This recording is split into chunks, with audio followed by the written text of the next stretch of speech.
paz do Senhor, meus irmãos e minhas irmãs em Cristo Jesus. Estamos aqui mais um domingo de manhã para iniciarmos mais uma aula na nossa EBD Online, unidos ainda que separados.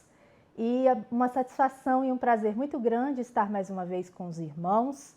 Já estava com saudades de estar aqui nesse ambiente. Para a glória de Deus, nós estamos aqui aprendendo as verdades do Evangelho, que é tão precioso para nós todos, amém?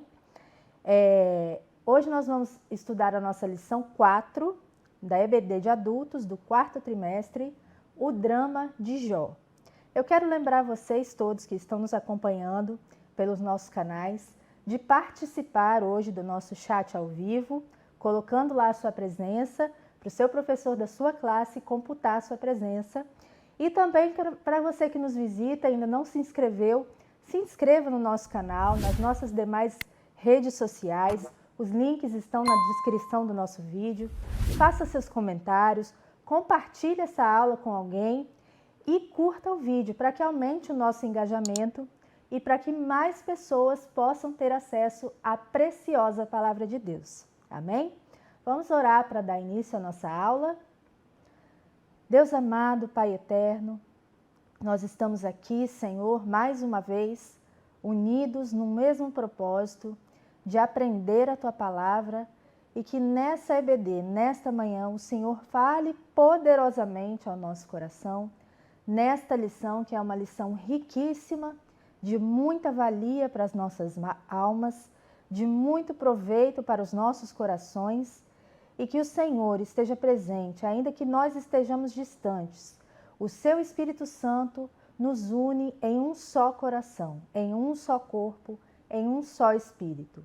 Assim nós oramos, agradecendo pelas muitas bênçãos que o Senhor tem derramado em nosso meio. Em nome de Jesus. Amém. Amém, irmãos? Então, como eu havia dito, lição de número 4, o drama de Jó.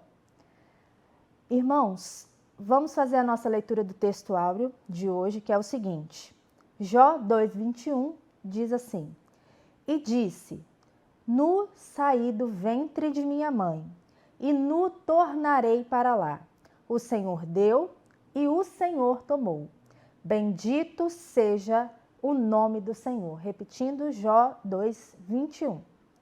A verdade prática que aprenderemos nessa lição é que, a despeito das grandes provações que se abatem em nossa vida, à luz do exemplo de Jó, devemos permanecer fiéis ao nosso Senhor. O objetivo geral da lição é mostrar que Jó manteve a sua fidelidade a Deus. E os tópicos da lição, são 3 tópicos na lição de hoje, eles abarcam a natureza das tragédias que se abateram sobre Jó. O tópico 1 vai falar sobre a tragédia de natureza econômica. O tópico 2 vai falar sobre uma tragédia de natureza familiar. E o tópico 3 vai abordar a tragédia de natureza física e psicológica que assolaram Jó durante todo esse drama que ele viveu. A leitura do texto base que nós vamos fazer agora, a leitura bíblica em classe, está na nossa Bíblia McCheyne, em Jó 1, a partir do verso 13, se encontra na página 153. E em Jó 2, a partir do verso 6 até o verso 8, na página 158. Você pode acompanhar pela sua Bíblia devocional McCheyne. Você que ainda não tem, caso queira, pode entrar em contato conosco para adquirir o seu exemplar da Bíblia McCheyne. E quem não estiver aí de posse da Bíblia pode acompanhar na nossa revista no quarto trimestre, exatamente a página 25. Vamos fazer agora a nossa leitura bíblica em classe. Jó 1, versículo 13. E sucedeu um dia em que seus filhos e suas filhas comiam e bebiam vinho na casa de seu irmão primogênito, que veio um mensageiro a Jó e lhe disse: Os bois lavravam e as jumentas pasciam junto a eles. E eis que deram sobre eles os sabeus e os tomaram, e aos moços feriram ao fio da espada, e eu somente escapei para te trazer a nova. Estando este ainda falando, veio outro e disse: Fogo de Deus caiu do céu e queimou as ovelhas e os moços e os consumiu, e só eu escapei para te trazer a nova. Estando ainda este falando, veio outro e disse: Ordenando os caldeus 3 bandos, deram sobre os camelos e os tomaram, e aos moços feriram ao fio da espada, e só eu escapei para te trazer a nova. Estando este ainda falando, veio outro e disse: Estando teus filhos e tuas filhas comendo e bebendo vinho, em casa de seu irmão primogênito, eis que um grande vento sobreveio da além do deserto e deu nos 4 cantos da casa, a qual caiu sobre os jovens e morreram. E só eu escapei para te trazer a nova.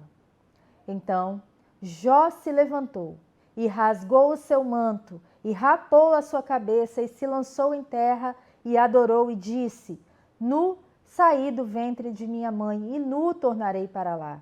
O Senhor deu e o Senhor tomou. Bendito seja o nome do Senhor. Em tudo isso, Jó não pecou, nem atribuiu ao Deus falta alguma. Jó 2, versículo 6.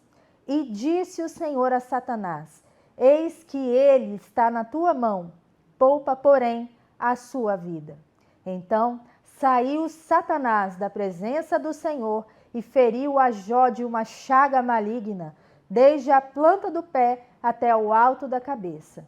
E Jó, tomando um pedaço de telha para raspar com ele as feridas, assentou-se no meio da cinza. Então, irmãos, o objetivo geral dessa lição, como nós já vimos, é mostrar que Jó manteve a sua fidelidade a Deus, ainda que ele tivesse sofrido provações intensas.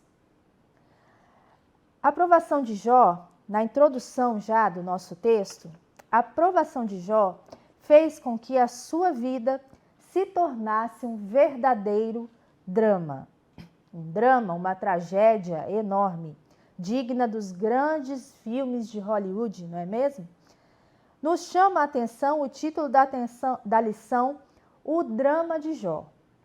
A palavra drama, irmãos, ela é relativa do universo teatral e pode significar tanto o gênero, no caso aqui a dramaturgia, que é a arte ou a ciência da construção teatral, que envolve os personagens, o contexto da ação e o conflito teatral, que no caso é a ação dramática, ou também pode ser relativo ao próprio conflito dentro da ação cênica, que é utilizada para indicar algumas ações conflitantes numa obra teatral ou na literatura.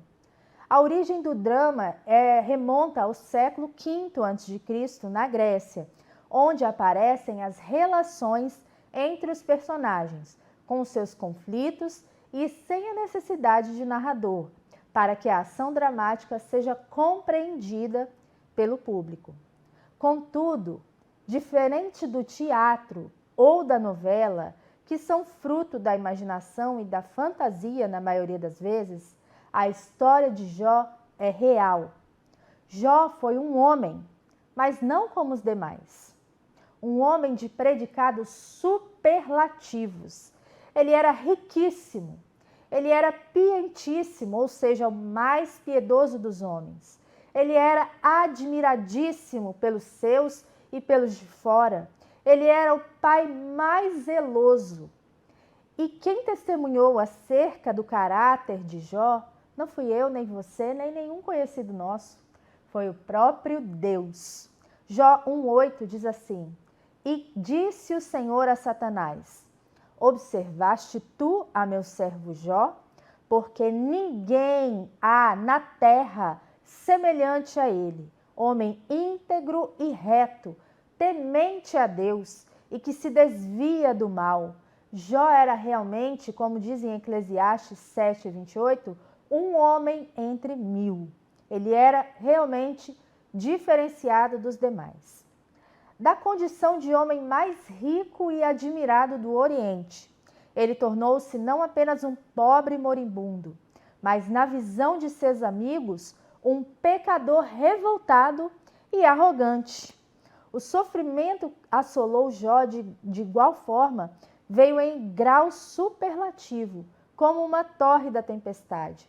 Da mesma maneira que Jó era riquíssimo, admiradíssimo e pientíssimo, o seu sofrimento também veio em superlativo na sua vida. Ele tornou-se paupérrimo, de riquíssimo a paupérrimo. Ele perdeu todos os seus bens em um só dia. Ele foi desfilhado de uma forma grotesca e severa. Ele perdeu de uma vez só os seus 10 filhos. E a sua saúde foi totalmente comprometida.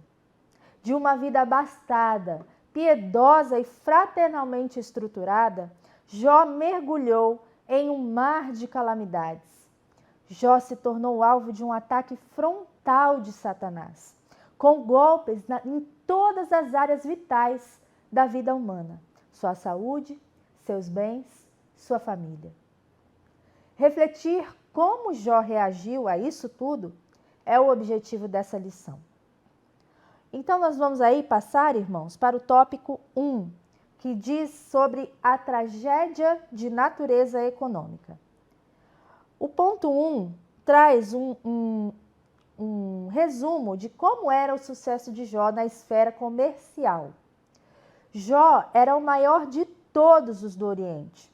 Ele se destacava como um homem de negócios. Sua riqueza e prosperidade eram medidas pela grande quantidade de animais e servos a serviço dele. A sua riqueza na época é comparável à de grandes industriais e empresários dos nossos dias. As ovelhas de Jó movimentavam a produção têxtil e os camelos e jumentas estavam a serviço do transporte de cargas. E o segundo ponto no qual Jó se destacava era na esfera do campo. Aí o ponto 2, o sucesso na esfera do campo. A atividade do campo era, sem dúvida, o principal negócio de Jó, que era um agricultor que possuía grande extensão de terras, era um latifundiário e não um nômade. Nômades são aquelas pessoas que migram de um lugar a outro, como fez Abraão no início da sua caminhada com Deus.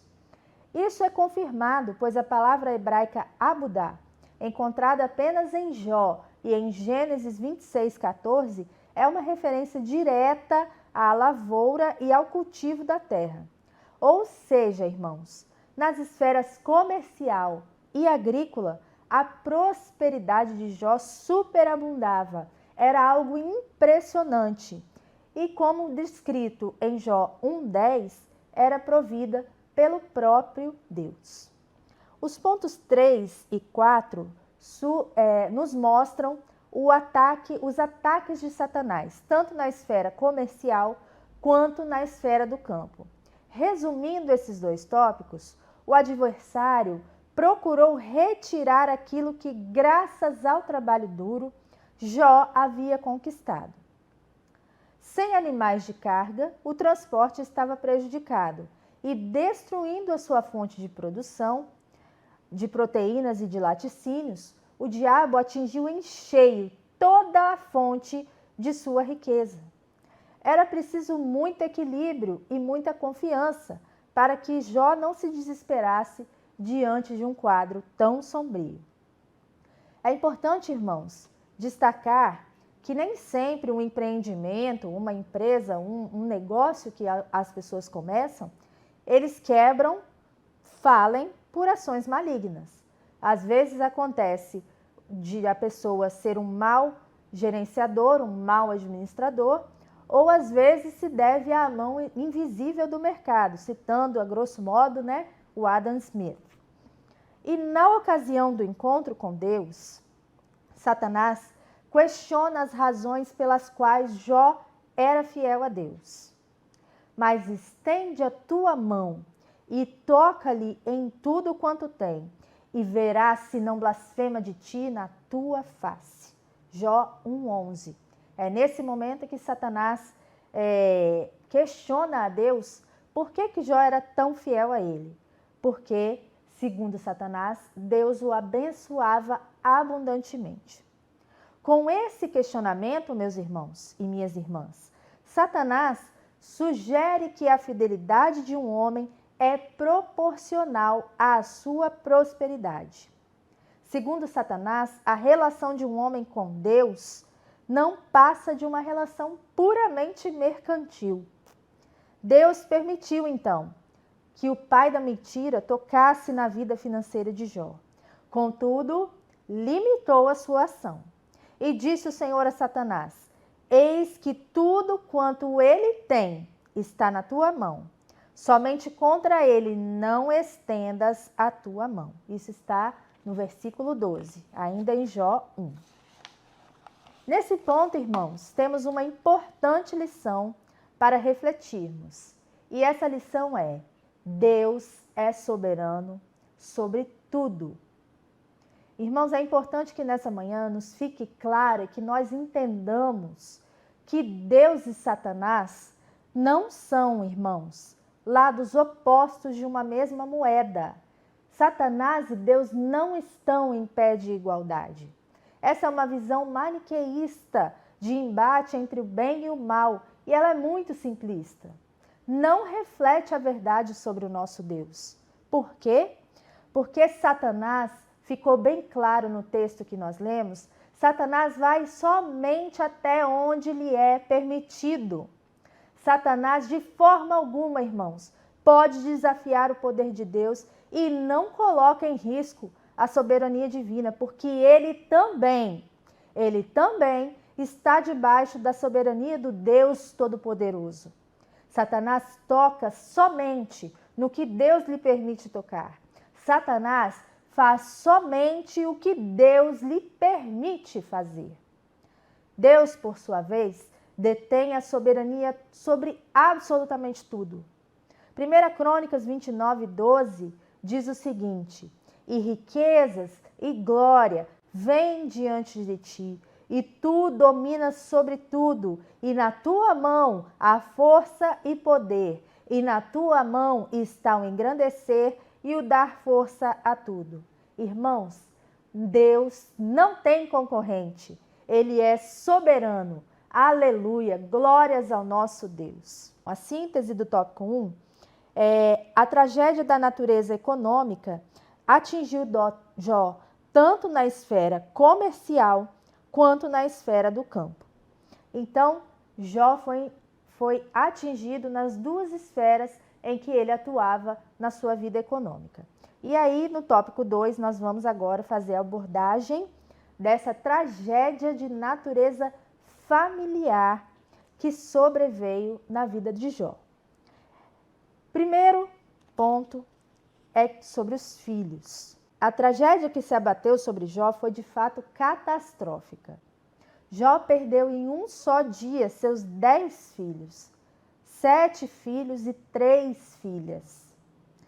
De certo que essa perda foi a que tenha sido a causa maior do sofrimento de Jó. Lá nos versos 18 e 19, você pode conferir na sua Bíblia e pode constatar isso. Os filhos estavam reunidos na casa do primogênito, era um momento festivo, era um momento de comunhão familiar, e inesperadamente e de uma forma repentina, o vento derrubou a casa onde estavam e morreram.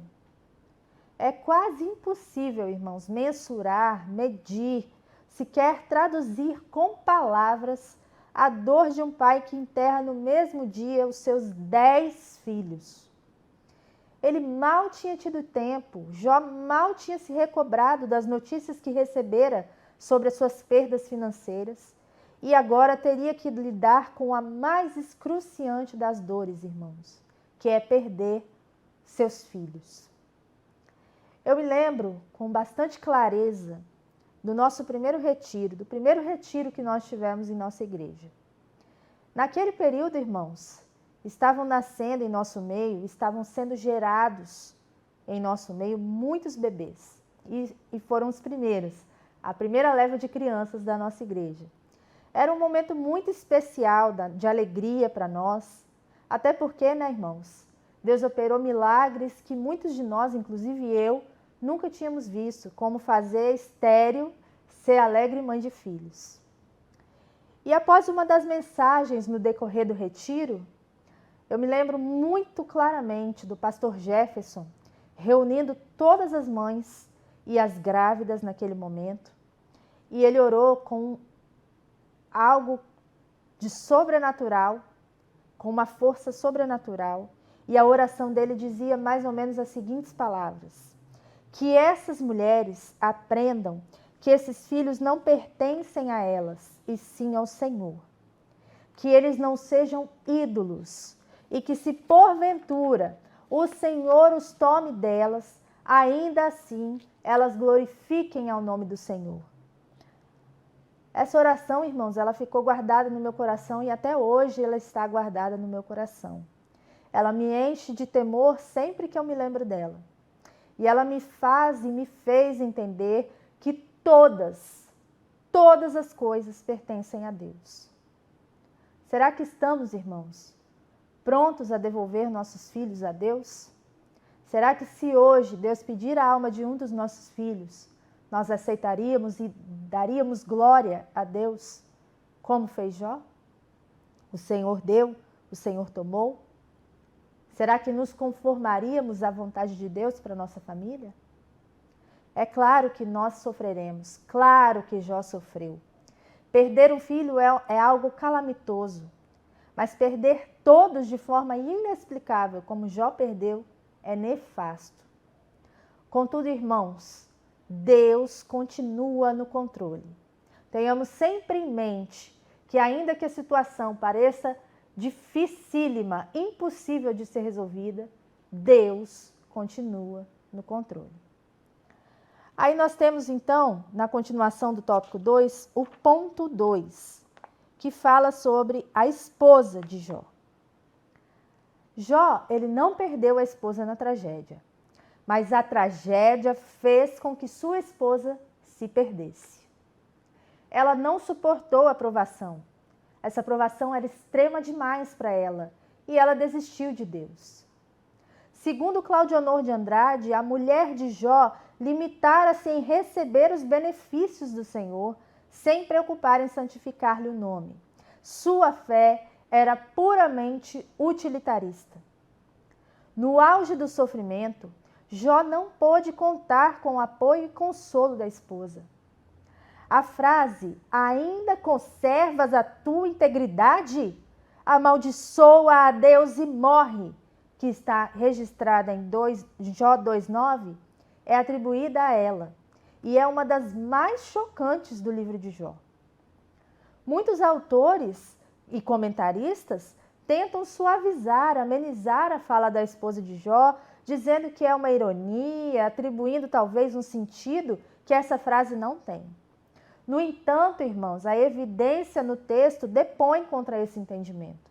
A reação de Jó ao dizer que sua esposa falava como qualquer louca confirma esse fato. O vocabulário hebraico usado para descrever a esposa de Jó é nebalô. A palavra não denota apenas alguém destituído de juízo, indica prioritariamente uma pessoa caracterizada pela falta de recato e de pudor. A atitude da esposa de Jó reforça as premissas às quais devemos nos atentar. François de la Rochefoucauld diz que o drama do homem é o de ser limitado nos meios e infinito nos desejos. Assim, não pode ser plenamente feliz. Essa incompletude humana é que busca felicidade nessas prosperidades, na saúde, nas coisas, bens materiais e por muitas vezes leva o homem a criar deuses para satisfazer os seus caprichos, que são meramente carnais. Se somos completos, irmãos, e felizes e sobrevivemos às calamidades, o somos na força e pela graça de Cristo. Somente nele, irmãos, somos plenos e satisfeitos. Nele nos movemos, vivemos e existimos. Aleluia! Glória a Deus! Outro ponto a se ressaltar é que a verdadeira fé se prova nos dias cinzentos da nossa vida. É na morte dos seus, é na pobreza, é dentro da fornalha, é no meio de uma pandemia que assola o mundo. É nesses momentos, irmãos, que a nossa fé prova se é verdadeira ou não. E esse é um ponto vital do cristianismo que nós vivemos e professamos, irmãos. A fé da teologia da prosperidade, dos coaches modernos, dos liberais, dos que mercadejam com Cristo, a fé do pula-pula, a fé das pregações motivacionais e dos milagreiros não resistirá às tragédias que fatalmente sobrevirão a nós. A fé verdadeira resiste apesar e na crise. Nós temos que ter em mente que a nossa leve e momentânea tribulação produz para nós um peso eterno de glória muito excelente. Nosso Deus, irmãos, é maior que os nossos problemas. Louvado seja o nome do nosso Deus. E ainda temos aí, no tópico 2, o ponto 3, que é o fato. Um vento forte soprou sobre a família de Jó e a devastou. Estamos, irmãos, vivendo um tempo de ventos fortíssimos. Há uma degradação da família como nós a conhecemos. Os divórcios imperam nas relações entre marido e mulher. As drogas escravizam cada vez mais os jovens dessa geração. A exemplo de Jó, o crente deve buscar seu refúgio em Deus. Irmãos, é extremamente necessário que busquemos a Deus em nossa casa, que abramos as nossas Bíblias em devoção e estudo constantes. Lucas 6, 47 e 49 diz o seguinte: qualquer que vem a mim e ouve as minhas palavras e as observa, eu vos mostrarei a quem é semelhante. É semelhante ao homem que edificou uma casa e cavou, e abriu bem fundo, e pôs os alicerces sobre a rocha. E vindo a enchente, bateu com ímpeto a corrente naquela casa, e não a pôde abalar, glória a Deus, porque estava fundada sobre a rocha. Mas o que ouve e não pratica é semelhante ao homem que edificou uma casa sobre a terra, sem alicerces, na qual bateu com ímpeto a corrente e logo caiu. E foi grande a ruína daquela casa. Irmãos, eu tive uma conversa muito pesada nessa semana de retorno às aulas com um aluno meu. Eu até coloquei testemunho no grupo das irmãs. Um dos meus alunos contou sobre a sua vida e a sua experiência com drogas. Os seus pais, tristemente, para minha tristeza, para nossa tristeza, seus pais são cristãos. E esse menino não consegue, irmãos, largar o vício. Ele confessou para mim, em conversa íntima, que ele tem um desejo de largar e que ele sabe que ele precisa largar, mas ele não consegue, ele não tem força para lutar contra essa situação que se abateu sobre ele. E eu perguntei, questionei a ele as razões pelas quais ele se enveredou por esse caminho, mas ele não sabe dizer. Ele simplesmente disse que foi na onda dos seus amigos. Irmãos, se nós pais não nos esforçarmos, não edificarmos a nossa casa sobre a rocha, se nós não trouxermos nossos filhos para a igreja, se nós não inculcarmos Cristo na vida deles, se nós não lermos o devocional todos os dias, chova ou faça sol, se nós não explicarmos para ele o Evangelho, se nós não assistirmos às aulas da EBD, que os professores fazem com tanto carinho, com tanto amor, de nada adiantará, irmãos. Com 13, com 14, com 15 anos, os nossos filhos estarão se enveredando por esses caminhos. E é triste perceber que muitos de nós não estão fazendo o menor esforço, irmãos. O menor esforço para levar seus filhos a Cristo. A igreja tem feito a sua parte. Mas quem inculca Cristo no coração dos filhos, na mente dos filhos, são os pais. Então eu vos exorto, irmãos, nessa manhã, que nós nos esforcemos e tenhamos bom ânimo para que os nossos jovens, daqui a 5, 10 anos, não sejam mais um número nas estatísticas de morte, nas estatísticas de jovens viciados em drogas, porque é isso que acontecerá se nós não edificarmos as nossas casas na rocha. Irmãos, em nome de Jesus, que nós nessa manhã escolhamos, meu irmão e minha irmã, edificar a nossa casa na rocha que é Cristo.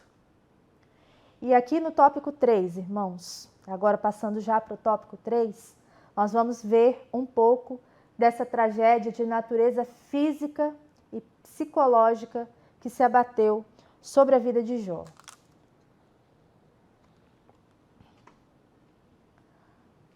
O diabo toca na saúde de Jó. Tópico 1. O plano do diabo fracassou. Jó não negou a Deus, mesmo diante de toda a prova que vivera. Agora, sob permissão divina, o diabo toca na saúde de Jó. Esse novo drama vai dar a tônica ao restante do livro de Jó. O ponto 2 aí diz sobre a saúde física de Jó, que também é algo que nos desconcerta, tamanha a gravidade do problema que se abateu sobre Jó. O diabo feriu a Jó de uma chaga maligna, desde a planta do pé até o alto de sua cabeça. Isso está descrito no capítulo 2, versos 6 e 7. O corpo de Jó fica totalmente chagado, repleto de úlceras mal cheirosas, de feridas abertas. O estado em que Jó se encontra provoca náuseas, provoca repulsa nas pessoas. A pele de Jó está necrosada. Jó está macérrimo. Ele sente dores que não há remédio conhecido na época capaz de aliviar. Ele então, querendo dar um fim ao seu destino, se senta nas cinzas do hebraico masbala e pega cacos de barro, de telha, para raspar as suas feridas. Essa era uma prática que era adotada pelos antigos, quando eles estavam ali acometidos dessa grande desgraça. Ali, Jó, assentado naquele monte de cinzas, entre cães, entre insetos e aves de rapina, esperava a morte. Que cena trágica, irmãos! Mas que doença era essa? O texto bíblico descreve essa doença como uma chaga maligna, uma doença de tal forma terrível e cuja etiologia até hoje não se pôde detectar. Seria talvez a lepra em seu estado adiantado? O fato de o patriarca se coçar com um caco de telha sugere que todo o seu corpo ficou não somente inchado, mas coberto de uma crosta supurante. Eis que seus amigos tiveram até dificuldade para reconhecê-lo. Lá em Jó 2:12.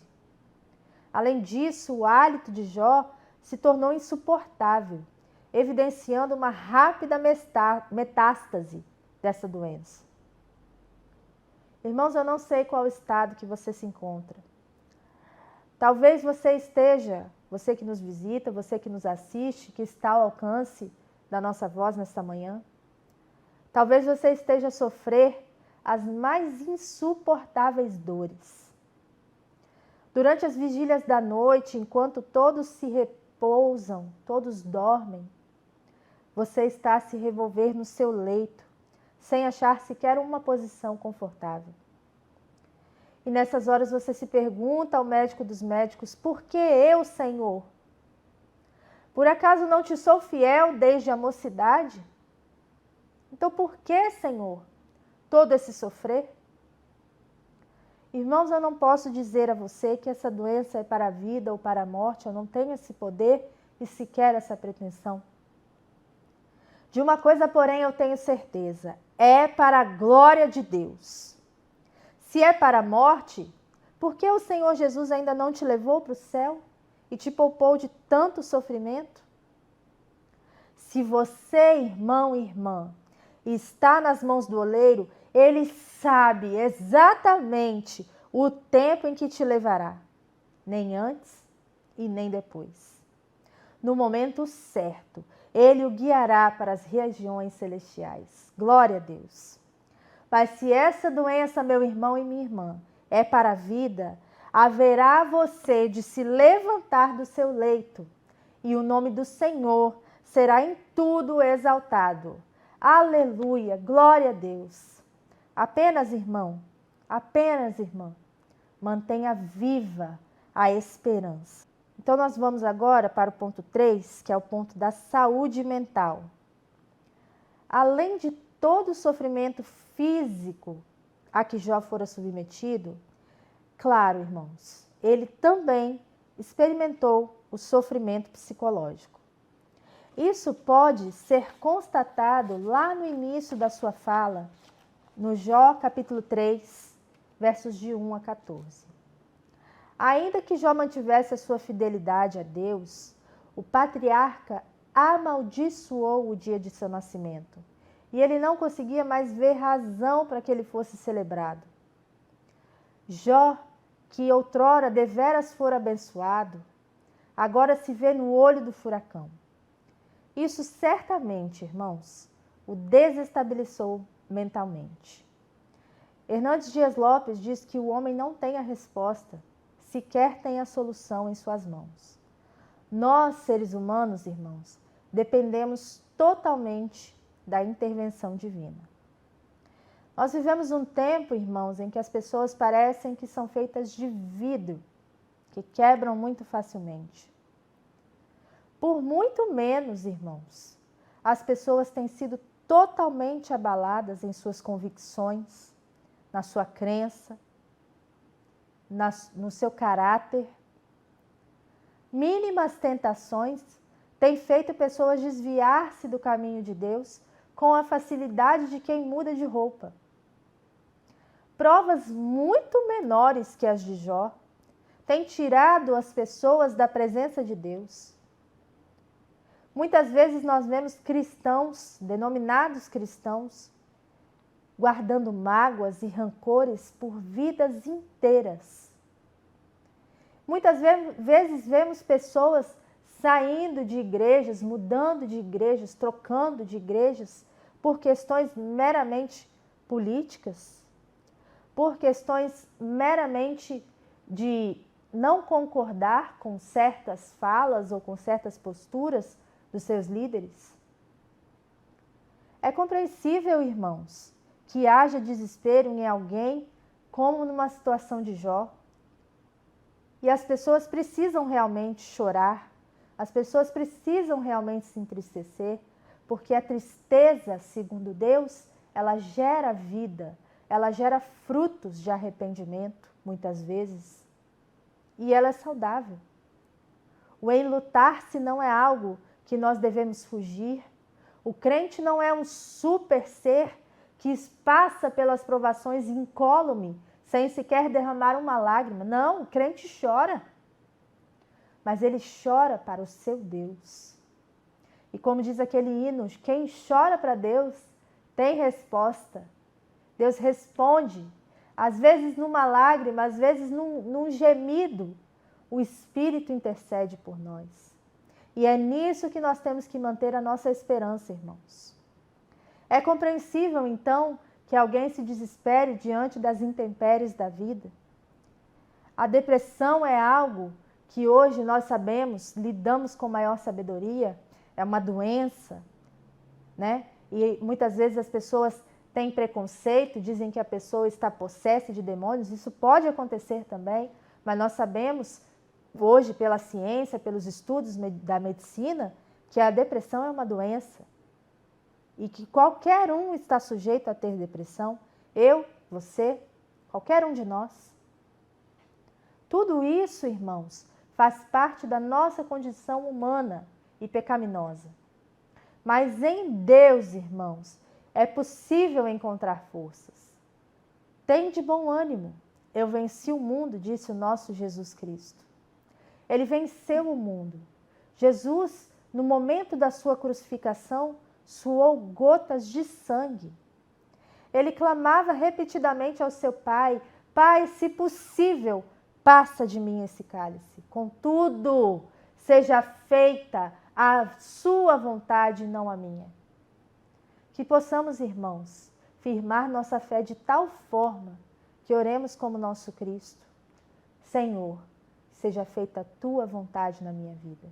Se é para sofrer, sofrerei com Cristo. Se é para viver alegre, viverei alegre com Cristo. Se é para viver folgado, rico, abastado, viverei com Cristo. E que possamos fazer essas verdades na nossa vida prática. Que possamos não somente vir à igreja e cantar louvores, como ainda que a figueira não floresça e o fruto da vide minta, eu me alegrarei em ti. Que não seja isso apenas palavras vãs, saídas de lábios insanos e insensatos. Que vivamos realmente essa verdade na nossa vida, a partir de hoje, a partir de agora, desse momento. E agora, irmãos, eu quero chegar ao momento de conclusão da nossa lição. Nessa lição, então, irmãos, vimos o drama de Jó, que foi provado de forma dura, de forma severa, no seu trabalho, na sua família e na sua saúde. Somente um homem com uma fé inabalável mantém a sua lucidez diante de tantas catástrofes. Mas somente o Senhor é que pode manter o fiel de pé diante dessas calamidades. O diabo chegou ao ponto máximo de pressão contra Jó, mas não conseguiu, para a glória de Deus, executar o seu intento. O patriarca, ele permaneceu de pé diante da provação que lhe foi colocada. Nós temos também algumas lições que podemos aprender sobre essa prova de Jó. A primeira delas é que o sofrimento se abate também sobre o justo. Cláudio Honor de Andrade, em seu comentário bíblico, nesse comentário bíblico específico sobre Jó, diz que os escritores sagrados denunciam o sofrimento como a inevitável consequência do pecado original. O fato de alguém justo sofrer, contudo, levanta uma série de questionamentos. Por que os justos sofrem? Direta ou indiretamente, foram os teólogos instigados a abordar o sofrimento do justo, a partir dos registros do livro de Jó, e além deste, temos o Salmo 73, no qual o levita Asaf questiona Deus diante da prosperidade do ímpio e da aparente infelicidade do justo. Indiscutivelmente, irmãos, o maior exemplo de sofrimento, não somente das Escrituras Sagradas, mas de toda a história humana, foi o do Filho de Deus, que se despojou da sua glória e se fez carne, matéria corruptível. E ele mesmo, Jesus, nos apresenta a estratégia para lidarmos com o mal. Tenho-vos dito isto, para que em mim tenhais paz. No mundo tereis aflições, mas tende bom ânimo, eu venci o mundo. Outra lição que aprendemos, irmãos, é que Jó, depois de Cristo, talvez tenha sido o homem que mais foi testado além da resistência meramente humana. Nesse sentido, Jó se faz um tipo de Cristo. Que o crente fiel terá provações e lutas nessa vida, não o podemos negar. É fato declarado e constatado nas Escrituras. Ao longo de toda a Escritura, nós vemos que a vida do crente não é fácil, irmãos. Não é um mar de rosas. Muito se tem ouvido aí de teologias que prometem a prosperidade, a felicidade plena, a ausência de doenças e de que o crente será sempre vencedor em todas as situações, mas a verdade não é essa. A verdade é que sim, teremos aflições, teremos lutas e muitas derrotas no nosso caminho. Até porque, irmãos, crente sem cruz não é discípulo de Jesus. Dia após dia, negai-vos a si mesmo, tomem a sua cruz e sigam-me. Foi assim que Jesus nos ensinou. Que nós estejamos, então, irmãos, consolados na premissa de Romanos 8:28. Sabemos que todas as coisas contribuem juntamente para o bem daqueles que amam a Deus, daqueles que são chamados segundo o seu propósito.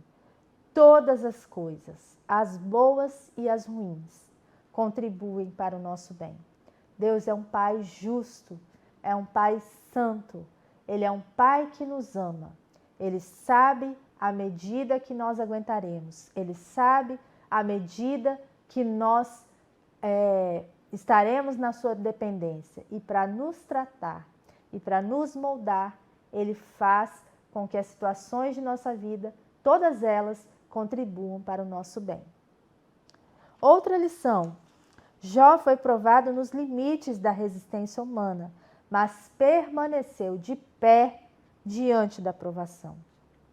Ao final de tudo, ainda estando nas cinzas, Jó diz o seguinte: nu saí do ventre da minha mãe, e nu tornarei para lá. O Senhor deu e o Senhor tomou.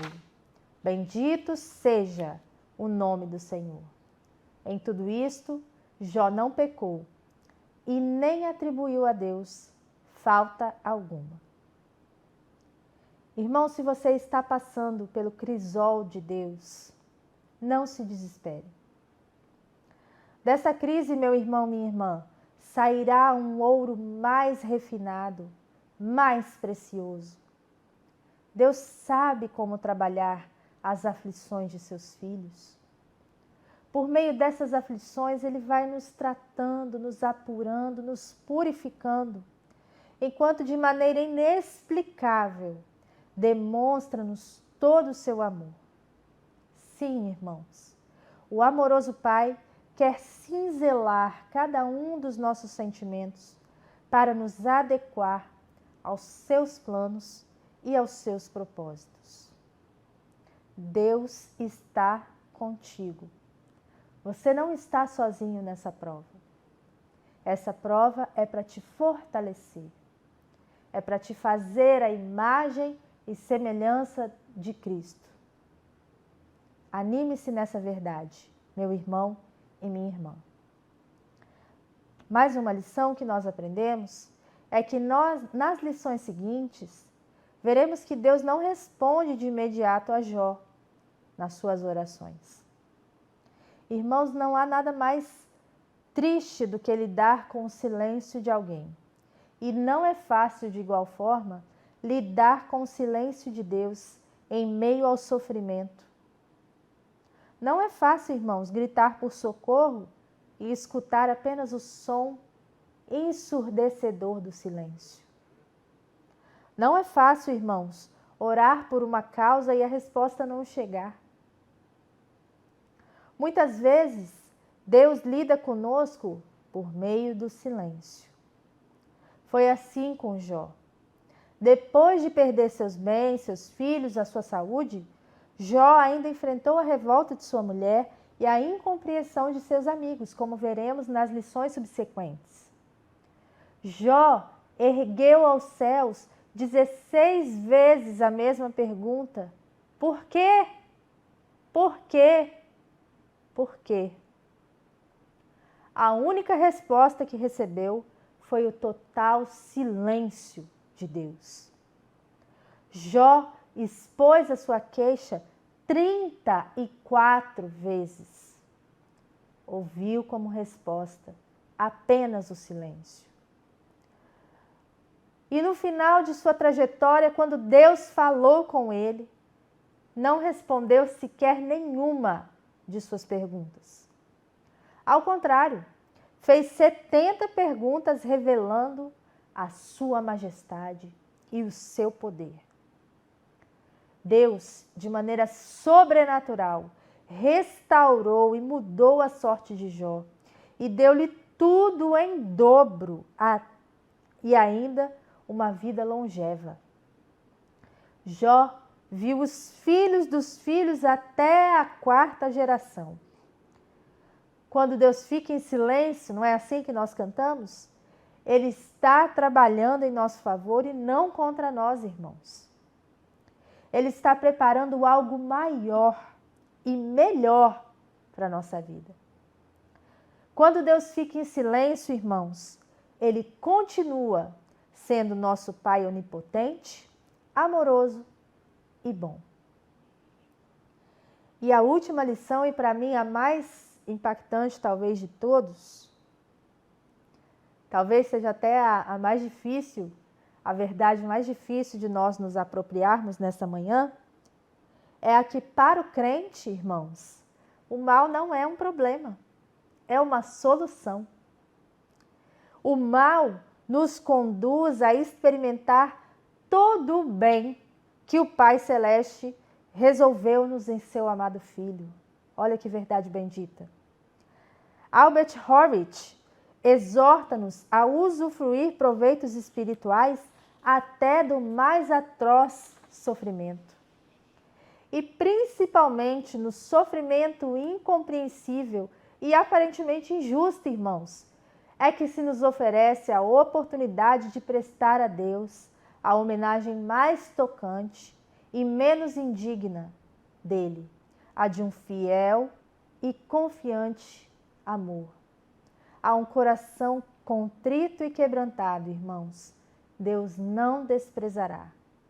Glórias a Deus, irmãos, por suas verdades benditas proferidas ao nosso coração nesta manhã.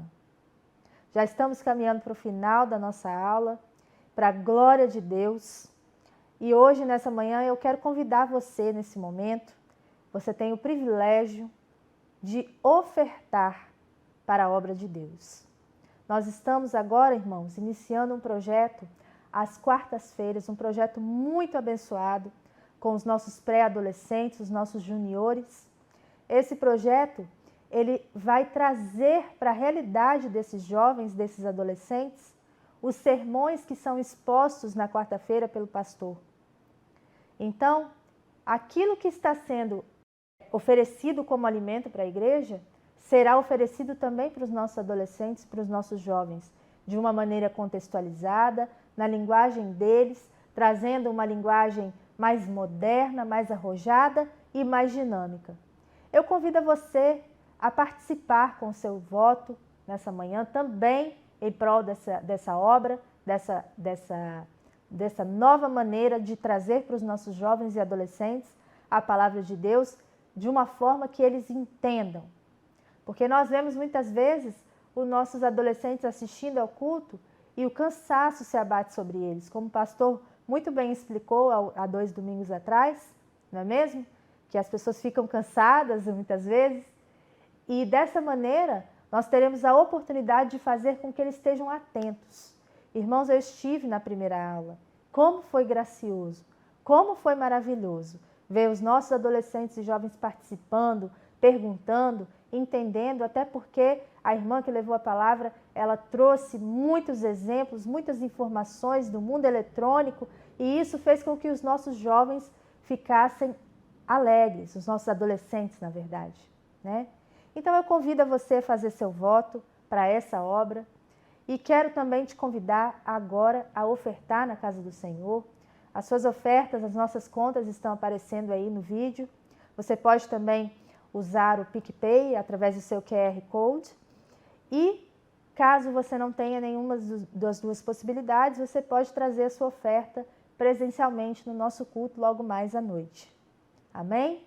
eu quero agradecer a todos pela paciência até aqui e quero pedir aos irmãos encarecidamente que os irmãos orem para que essa obra se consolide, porque a EBD Online, irmãos, tem sido um instrumento na mão de Deus para levar mais pessoas ao conhecimento de Cristo. Amém? Vamos orar então? Senhor, nosso Deus, nosso Pai, com fé nós oramos, agradecemos pelas verdades que o Senhor nos apresentou nesta manhã. Pai, nós te somos gratos pela vida de Jó, porque sua vida é um exemplo para nós de como ser verdadeiramente crente, de como ser verdadeiramente fiel ao nosso Deus. Nós queremos te agradecer, Senhor, por essa lição tão maravilhosa que nos exortou a permanecer firmes diante das provações que se levantam. Nós sabemos, Senhor, que o Senhor é o Deus que dominas até o ímpeto do mar. O Senhor faz as tempestades se acalmarem. A sua voz, a natureza o obedece. E nós queremos, Senhor, de todo o nosso coração e de toda a nossa alma, confiar plenamente em Ti. Ainda que não haja qualquer vislumbre de esperança nas nossas situações, ainda que não haja qualquer fio de esperança, nós nos agarraremos em Ti, Senhor. Nós confiaremos em Ti e resolutamente caminharemos na presença de Deus. Assim nós oramos e agradecemos por tudo que o Senhor tem feito a nós. Em nome de Jesus. Amém.